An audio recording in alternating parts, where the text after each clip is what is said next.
মানুষের হৃদয়ের কথা উনি বলে যাচ্ছেন। আজকেও বলেছেন বিএনপি অনেকেই ভাবছেন যে আমরা ক্ষমতায় আসছি, আমরা কিন্তু ক্ষমতায় আসিনি। উনি যে 31 দফা দাবি দিয়েছেন, এক্সিলেন্ট। কিন্তু আমার কষ্ট হয় বিএনপির ভাইরা কেন এটা জনগণের ধৈর্যরায় পৌঁছাচ্ছে না। প্রত্যেকটা পয়েন্ট জনগণের কাছে পৌঁছে দেওয়া উচিত। তাদেরকে ব্যবহার করে ক্ষমতায় থাকার চেষ্টা করছে অবৈধভাবে। এই গণবিপ্লবটা হয়েছে, এই গণদুর্ঘটনা হয়েছে, আমি আপনাকে পিন পয়েন্ট করি, সেটা হয়েছে একমাত্র কারণে এরা জনগণের ভোট অধিকার না দিয়ে ভারতের পায়রবি করেছে। অসভ্যতার কারণে উনি আরেক জায়গায় আসছেন, যে সত্য নিজের বিবেকের কাছে। আমি একটা দল করতাম, সেখান থেকে আমি চলে আসছি, যে যারা অভ্যাসগতভাবে অন্যায় করে, যারা অন্যায় যাদের আদর্শ, তাদের সাথে থাকা যায় না। জেল খেটে আসছি, কিছুটা মেমোরি বিট্রে করতেছে আমার সাথে। এটা 13 অ্যামেন্ডমেন্ট হবে, যেটা তত্ত্বাবধায়ক সরকারের বিষয়টা। তো তত্ত্বাবধায়ক সরকারের বিষয়টা যেটা হাবিব ভাইকে উদ্দেশ্য করে বলছি, যে বিএনপির মূল জনগণের অধিকারটা ফিরিয়ে দেওয়ার জন্য 14, 18 এবং 24 যারা 71 সেম জিনিসটা হয়েছে, পাকিস্তান আমাদেরকে ক্ষমতা হস্তান্তর করে নাই বিদায় কিন্তু independent. That is very frank and true. সেই রকম শেখ হাসিনা গভর্নমেন্ট আমাদের ভোটাধিকার 14 দেয়নি, 18 দেয়, 24 দেয়। বিশেষ করে 24 এত নোংরামি করেছে যে চিফ জাস্টিসের বাসায় দিয়ে আক্রমণ করা হয়েছে। এই কথা বলে বিএনপি জেনারেল সেক্রেটারি বাংলাদেশের মানুষের কাছে যে একজন ভদ্রলোক হিসেবে পরিচিত জনাব ফখরুল সাহেব, তার বিরুদ্ধে শত শত মামলা মোকদ্দমা দিয়ে ইভেন কি ইলেকশন পরবর্তী 3 মাস পর্যন্ত জেলে তাকে দেখা হয়েছে। জনগণের অধিকার দিতে দেয়নি, যে কারণে মানুষের খুব ছিল। এখন তত্ত্বাবধায়ক সরকারটা সিম্পলি একটা জায়গায় আছে। এখানে আপনাদের জানা দরকার, এই তত্ত্বাবধায়ক সরকারটা বাতিলের জন্য একটা রিট পিটিশন করেছিল। সেই রিট পিটিশনের বিপক্ষে যখন মহামান্য সুপ্রিম কোর্টে এটা হিয়ারিং হয়, এই যে সিনহা বাবুকে নিয়ে যে আমরা এত কিছু বলি, অনেক বিএনপির ভাইরা তাকে নিয়ে এত কথা বলেন, এই সিনহা বাবু কিন্তু এই তত্ত্বাবধায়ক সরকারের বিরুদ্ধে দুটি কথা বলুন বিদায় সে 57 পেজ লিখে গেছে। ইমান আলী সাহেব এর ভিডিও যাচ্ছে, ওনলি আব্দুল ওহাব মিয়া, বিচারপতি আব্দুল ওহাব মিয়া, জাতি তার কাছে কৃতজ্ঞ থাকা দরকার। একজন অনেস্ট, যে সাইদি সাহেবের ওকেও খালাস দিয়ে গেছে। এখনো অনেকেই বলে সাইদি সাহেবের এভিডেন্স, তাহলে আজীবন দিলেন কেন?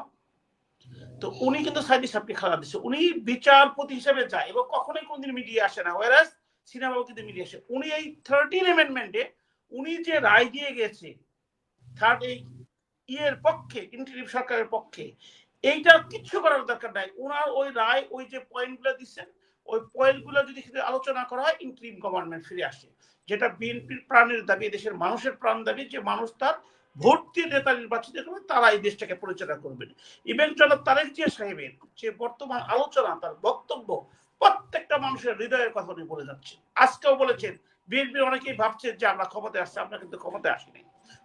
উনি যে 31 দফা দাবি দিয়েছেন, এক্সিলেন্ট। কিন্তু আমার কষ্ট হয় বিএনপির ভাইরা কেন এটা জনগণের ধৈর্যরায় পৌঁছাচ্ছে না।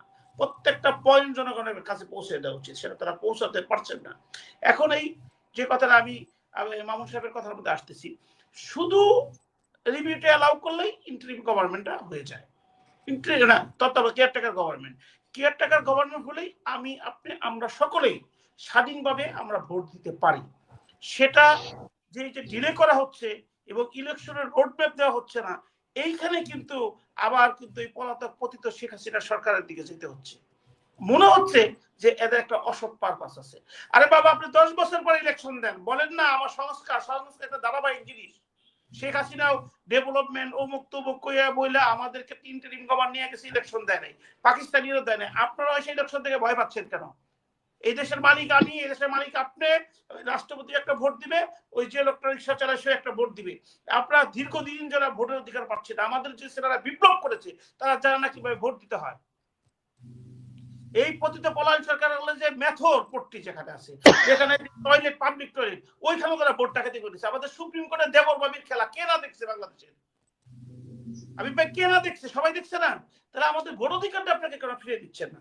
এই জন্যই বলি, প্রথম প্রধান যে কাজগুলো করতেছেন ভেরি গুড, যে মামলাগুলো আপনার যে বিরুদ্ধে যে মামলাগুলো আসছে ডিসপোজ হচ্ছে, মিথ্যা মামলাগুলো, পলিটিক্যাল মামলাগুলো, তার সাথে বলতে চাই পলিটিক্যাল মামলা পতিত সরকার যেটা দিয়েছেন, এখনো অনেক পলিটিক্যাল মামলা হচ্ছে। আমি আইনজীবী হিসেবে বলি, আপনারা একই আদালতে এই পলিটিক্যাল মামলাগুলোর দিকে কনসিডার করেন। যে আগেও ভুক্তভোগী হয়েছে যারা আপনারা দেখছেন, এখনো অনেকে ভুক্ত হয়েছে, যার মধ্যে আমি একজন ভুক্তভোগী। 23 অক্টোবরের মামলায় 24 সেপ্টেম্বর মামলা করে সেখানে 704 জন আসামি আর 10 থেকে 15,000 সন্দিগ্ধ আসামি আমাকে রাতের অন্ধকারে আইসা 3টার সময় ডিবি পুলিশ ধরে নিয়ে গেল। আমার একটা ছেলে অটিস্টিক, চিন্তা করেন আমার সিচুয়েশন কি। তো এইগুলো যাতে না হয়, এখন আপনার এই 13 অ্যামেন্ডমেন্টের কথা বলতেছি। দ্বিতীয়, এখন আমি আমাদের উপস্থাপিকা হাসিনা আপার কোশ্চেনের উত্তরগুলো দিচ্ছি যে আপনারা যে গণবিপ্লবটা, আমাদের ডক্টর মামুন সাহেবের সাথে যায়, গণবিপ্লবটা কেন হয়েছে, এটা কি কারণে হয়েছে, এটা কি ইলেকশনের কারণে হয়েছে না কি কারণ? এটার ফোকাল পয়েন্ট হচ্ছে এই যে পলায়ন পতিত সরকার কিসের বৈষম্য করছে, কোঠা বিরোধী মুক্তিযোদ্ধার কথা বলে সবাইকে রাজাকার বানিয়ে দিচ্ছে। তখন আমিও স্লোগান দিলাম, তুমি কে আমি কে, রাজাকার রাজাকার, কে বলেছে স্বৈরাচার। তারা এই আমাদের মুক্তিযুদ্ধকে সেন্সিটিভ জিনিসটাকে ব্যবহার করে তারা দীর্ঘদিন আমাদের দুর্বলতাটাকে ব্যবহার করে ক্ষমতায় থাকার চেষ্টা করছে অবৈধভাবে। এই গণবিপ্লবটা হয়েছে, এই গণদুর্ঘটনা হয়েছে, আমি আপনাকে পিন পয়েন্ট করি, সেটা হয়েছে একমাত্র কারণে এরা জনগণের ভোট অধিকার না দিয়ে ভারতের পায়রবি করেছে, ভারতের দালালি করেছে, অবৈধ কন্ট্রাক্ট করেছে। ভারতের এই মোদি ফান্ডামেন্টাল, শুধু ভারতকে বলা যাবে না, বলতে হবে ফান্ডামেন্টাল ফ্যাসিস্ট মোদির আশ্রয়ে প্রশ্রয়ে তারা ক্ষমতা দখল করে লুটতরাজ করেছে। সেই লুটতরাজ থেকে রক্ষা করার জন্য, সেই ভারতের আধিপত্য থেকে রক্ষা করার জন্য, সেই ফান্ডামেন্টালিস্ট মোদি সরকারের কাছ থেকে রক্ষা করার জন্য, এবং শেখ হাসিনা এবং তার পরিবার, তার আত্মীয় স্বজন, তার স্বাস্থ্য, তার ছেলে, তার মেয়ে, তার মেয়ের জামাই, তার বাইশটা, তার বোন, এগুলা যারা আছে এবং আওয়ামী লীগের এমপিরা, তাদের কাছ থেকে এই গণবিদ্রোহ হয়েছে, এই গণবিপ্লব হয়েছে। এখন এই বিপ্লবের যদি আপনার মেন ইস্যুটাই না বুঝেন, আপনি সমাধানটা কোথায় করবেন? আপনি ক্ষমতাকে শেষে আপনি ধারাবাহিকভাবে বলতে সংস্কারের জন্য বিপ্লব হয় নাই, একটা ইস্যুতেও বলা হয় নাই যে এই গণবিপ্লব হয়েছে আমরা সংস্কার করব। আপনি কিসের সংস্কার করবেন? আলী রেজা সাহেবকে নিয়ে আসছেন আমেরিকা থেকে, উনি কনস্টিটিউশনে কি বুঝেন? আমি চ্যালেঞ্জ করলাম ওনাকে। তাহলে আর কনস্টিটিউশনে বুঝেন মানে আপনি যে কাজটা পার্লামেন্ট পারবে না সেটা তো আপনি পারবেন না, আপনি ইন্টারিম গভর্নমেন্ট অর্ডিন্যান্স দিয়ে পারবেন না। একটা যে আপনার প্রতিবন্ধক আছে, আপনি শুধু প্রস্তাবনা রাখবেন, প্রস্তাবনা দিয়ে সংস্কারের নামে ওনারা কেন সময় নিচ্ছে?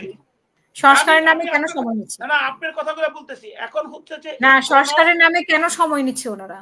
ছাত্রদের বলতেছি এদের তো সংস্কারের জন্য জনগণ এদেরকে আন্দোলন করে নাই। হ্যাঁ, সংস্কার ধারাবাহিক জিনিস। আন্দোলন করেছে ইলেকশনের জন্য, আন্দোলন করছে ভারতের অবৈধ কন্ট্রাক্ট থেকে সেগুলো বাতিল করার জন্য, আন্দোলন করেছে যে পতিত পলায়ন সরকার ওই মোদি ফ্যাসিস্টের আশীর্বাদে তিনটে ইলেকশন করতে দেয় নাই, আমাদেরকে জিম্মি করে রাখছে, দেশের সম্পদ লুটপাট করেছে, তাদের বিচারের সম্মুখীন করার জন্য গণবিদ্রোহ হয়েছে, বিপ্লব হয়েছে। যারা নৃশংসভাবে উপরে হেলিকপ্টার দিয়ে আমার ওই আমার ছাত্র ভাইদেরকে মারছে, সেই হত্যার বিচার করার জন্য, সংস্কারের জন্য হয় নাই। কেন আমাদের বিএনপির বাইরে এটা বলতেছেন না? আপনাদের দুর্বলতা আপনাদের ক্ষতিগ্রস্ত করবে, আপনারা নিজেরাই বলছেন। না বলছি তো আমরা তো প্রতিনিধিত্ব করে যাচ্ছি। আপনি হাবিবা একটু লক্ষ্য করেন, জনপ্রতিনিধি দ্বারা সংস্কার হবে, এটা তো বিএনপি থেকে বলছে। বঙ্গভবন ওটা কিন্তু রাষ্ট্রের একটা প্রতীক, যেখানে রাষ্ট্রপতি একটা সিম্বলিক, সেখানে স্টুডেন্টদেরকে পাঠালেন। আর এখানে মাননীয় চিফ জাস্টিসের কাছে আপনি প্রস্তাব নিয়ে আসলেন রাষ্ট্রপতি করার জন্য। এর চেয়ে নির্লজ্জ কিছু হতে পারে একটা জাতির জন্য, একটা দেশের জন্য, একটা মানুষের জন্য? আমরা সম্মান জানাই, স্যালুট জানাই মাননীয় প্রধান বিচারপতি যারা, উনি অত্যন্ত প্রায় সুন্দরভাবে রিফিউজ করে দিলেন। তা আমাদের কথা হলো যে আমরা প্রতিহিংসা রাজনীতি কেন করবো? আমরা এডুকেটেড হয়েছি, আমরা সেই 71-এ 5% ছিলাম, এখন 50%-এর কাছে চলে আসছি। এখন মামুন সাহেবদের মতো লোক যে সুন্দর কথা বলছে আমরা শিখতেছি ওনাদের কাছ থেকে। আমরা হাবিব ভাইয়ের অভিজ্ঞতা থেকে, উনি একটা দলে ছিল, অসভ্যতার কারণে উনি আরেক জায়গায় আসছেন, যে সত্য নিজের বিবেকের কাছে। আমি একটা দল করতাম, সেখান থেকে আমি চলে আসছি, যে যারা অভ্যাসগতভাবে অন্যায় করে, যারা অন্যায়, যাদের আদর্শ, তাদের সাথে থাকা যায় না। তাই বলে আমাকে মুক্তিযুদ্ধকে বাদ দিয়েছি, আমরা স্বাধীনতাকে ভুলে গিয়েছি তো? আর যারা ডিফারেন্স করে বঙ্গবন্ধু এবং শহীদ প্রেসিডেন্ট জিয়া রহমানের সাথে, তারা ভুল করে। মুক্তিযুদ্ধ আজকালকেও যে বিএনপি যে স্টেটমেন্টটা দিয়েছে মাননীয় প্রধান উপদেষ্টার থেকে বেরিয়ে, সেখানে মুক্তিযুদ্ধ স্বাধীনতা বারবার উচ্চারণ করেছে। আমাদের তো সেখানে ভুলে গেলে চলবে না। যাই হোক, আপনার কথা আমি শেষ করি, শুধু এইটুকু বলবো, এই মুহূর্তে দরকার হচ্ছে কেয়ারটেকার গভর্নমেন্ট। খুবই সিম্পল, মহামান্য হাইকোর্টে এটা রিভিউ হয়ে যাবে, আন্দোলনের কোনো সুযোগ নাই, এই কেয়ারটেকার গভর্নমেন্ট দরকার। দ্বিতীয় হচ্ছে যে ইলেকশন কমিশন গঠন হচ্ছে, অতি দ্রুত ভোটার লিস্টকে পারফেক্ট করে একদম ডেমোক্রেটিক, যারা আমাদের কনস্টিটিউশনে লেখা আছে সেই ডেমোক্রেসি, রাষ্ট্রের যারা মালিক তাদের মালিকানা বুঝিয়ে দেওয়া হোক এবং রাষ্ট্রের মালিকরাই কিভাবে সিদ্ধান্ত নিবে। আর ফাইনালি হচ্ছে যেটা আমাদের গণবিদ্রোহ বিপ্লব হয়েছে, যে অভ্যুত্থান হয়েছে, সে অভ্যুত্থান হয়েছে ওই ফ্যাসিস্ট মোদি যে আশ্রয় প্রশ্রয় বাংলাদেশ থেকে লুটতরাজ করতেছিল তাদের বিচারের সম্মুখীন করে দ্রুত বিচার কার্যক্রম শেষ করা। অনেক কিছু তো শিখি। আজকে ফেসবুকে একটা সুন্দর কথা দেখেছি, বলা হয়েছে যে উনি বলতেন যখন প্রাইম মিনিস্টারের পদ দখল করে, যে ঘোষ খেয়ে দুর্নীতি করা খাওয়াচ্ছে, পোলাও বিরিয়ানি খাওয়াচ্ছে, ডাল ভাত খাওয়া ভালো।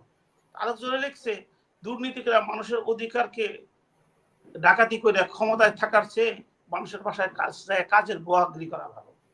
এখন যে ছিল বরাবরই অবৈধ, তার প্রত্যেকটা অ্যাক্টিভিটি ছিল অবৈধ, যে কারণে সে পালিয়ে গেল। এখন ওনার কোনো কাজের তো বৈধতা নাই, কিন্তু আমাদের দুর্বলতার কারণে উনি এগুলো বলে বেড়াচ্ছে। আমাদের ফোকাল পয়েন্ট হিট করতে হবে। আমরা ভারতকে কেন হিট করতে যাব? আমরা হিট করবো ভারতের যে বর্তমান সরকার প্রধান মোদীকে, যে ফ্যাসিস্ট। কংগ্রেস কোনোভাবেই বাংলাদেশের মানুষের বিরুদ্ধে যায় নাই, ভারতের সাধারণ মানুষ বাংলাদেশের মানুষের বিরুদ্ধে যায় না। যেটা হাবিব ভাই যথার্থই বলেছেন, যখন মার্কেট, লেখাপড়া, এই চিকিৎসা, বিভিন্ন কিছুর সাথে তাদের একটা পার্শ্ববর্তী রাষ্ট্রে আমাদের ইন্টার কর্পোরেশন আছে, যেটা আমাদেরকে ভিক্টিমাইজ করেছে। এই শেখ হাসিনাকে ফ্যাসিস্ট, এক ফ্যাসিস্ট আরেক ফ্যাসিস্টকে বানাইছে, বলছে সাথে সাথে আমরা চলবো।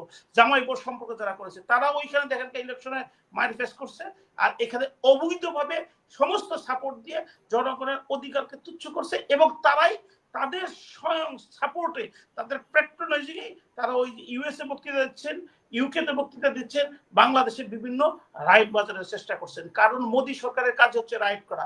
প্রথম ইলেকশনে মাত্র 2টা সিট পেয়েছিল, তারপরে বাবরি মসজিদকে কেন্দ্র করে তারা ক্ষমতায় আসলো, তারপরে এখনো তারা ক্ষমতায় ঠিক আছে। যখন ইলেকশন আসে শেখ হাসিনা যেমন তফসি পড়তো, মোদী যে বসে থাকে, কিসে মন্দিরে যে বসে থাকে, এবং তাদের রায়ট একটা বাঁচাইতে হবে। কারণ এরা সিম্পল একটা অনুভূতি নিয়ে কি করে, সেই অনুভূতি নিয়ে তারা কাজ করতেছে। অর্থাৎ তার সমস্ত কাছে অবৈধ। এখন উচিত হচ্ছে এটার প্রতি কর্ণপাত না করা। তাদের উদ্দেশ্য হচ্ছে আমরা কর্ণপাত দিই, আলোচনা করি, আলোচনা করে তারা জিতে যায়। আমরা ওটা নিয়ে আলোচনাই করবো না। ওই প্রসঙ্গটা কি বললেন না, যখনই আপনার প্রসঙ্গ টানবেন তখনই সাকসেস। আমি চুপ করে ঢুকে পড়বো, এটা নিয়ে আমরা সবাই আলোচিত হয়ে গেলাম, আমরা সাকসেস।